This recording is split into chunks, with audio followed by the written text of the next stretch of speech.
ज्या लोकांना डाएट करायला अजिबातच जमत नाही आणि तरी त्यांना वजन कमी करायचंय, एकदम सोपा आहार मी तुम्हाला सांगतोय. कामाव्यतिरिक्त भरपूर अशी बाजूली कामं असतात लोकांना, त्याच्यामुळे त्यांना छोटे छोटे आहारामध्ये सुद्धा बदल करायला जमत नाही, पण ती लोक सुद्धा वजन नक्की कमी करू शकतात. काय करायचं तुम्हाला, दिवसभर तुम्ही जे खाताय ना तेच अन्न तुम्हाला खायचंय घरचं.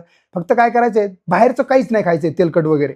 घरचं आहे तेच तुम्हाला अन्न खायचंय. बदल फक्त तुम्हाला रात्रीच्या जेवणामध्ये करायचा आहे. आता रात्रीच्या जेवणामध्ये मी 3 पदार्थ तुम्हाला सांगणार आहे, तेच खायचे. एवढं जर तुम्ही पोटभर खाल्ले रात्रीच्या जेवणामध्ये तरी तुमचं वजन खूप लवकर कमी होणार आहे. तुम्हाला काय करायचंय, हरभरे घ्यायचे, ते सकाळी भिजत टाकायचे, संध्याकाळी तुम्हाला मीठ मसाला टाकून ते उकडायचे मस्तपैकी. रात्रीचे फक्त तुम्हाला तेवढंच खायचे. त्याच्यासोबत दुसरं भाकरी भात दुसरं काहीच खायचं नाही तुम्हाला. दुसरा कोणता पदार्थ खाऊ शकता, जे लोक अंडी खात आहेत त्यांनी 4 ते 5 एग व्हाईट घ्यायचे तुम्हाला. येलो फक्त तुम्ही एकच घ्यायचे, बाकी सगळे एग व्हाईट घ्यायचे आणि ते सलाड सोबत तुम्हाला रात्रीचे खायचे. किंवा जे लोक व्हेज आहेत ते सोया चंक्स पण खाऊ शकता. सोया चंक्स पण तुम्ही एकदम पोटभर खायचे रात्रीचे. हे 3 पदार्थ मी जे तुम्हाला सांगितलेले एवढेच तुमच्या आहारामध्ये तुम्हाला ऍड करायचे.